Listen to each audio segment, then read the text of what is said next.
Contre cet amendement. Monsieur Pupponi, vous avez la parole.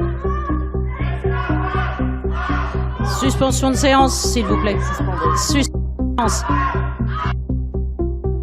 Des militants de la cause animale sont entrés dans le Parlement pour rappeler aux parlementaires leur hypocrisie concernant les états généraux de l'alimentation. Voyant que le peuple ne supporte plus de voir l'atrocité de l'élevage et du massacre animal, les élus ont, comme à leur habitude, fait semblant d'écouter le peuple en fondant une consultation citoyenne portant le nom des États généraux de l'alimentation.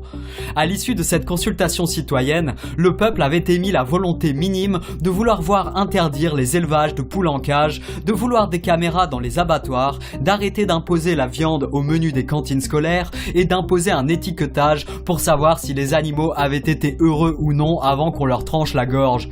Le gouvernement a fait mine de noter ces revendications avec un air attentif avant de tout foutre loin en rigolant. Comme à leur habitude, les dirigeants de ce pays prouvent une nouvelle fois au peuple de France qu'il lui pisse dessus sans même essayer de faire croire qu'il pleut.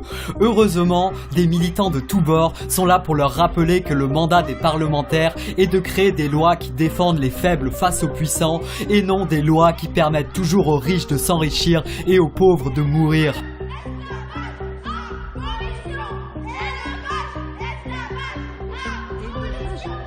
L'oppression systématique de ceux qui ne parviennent pas à se défendre prend son apogée dans le zoocide animal qui n'est d'aucune utilité sinon pour l'enrichissement toujours plus extrême des lobbies qui en ont fait leur métier.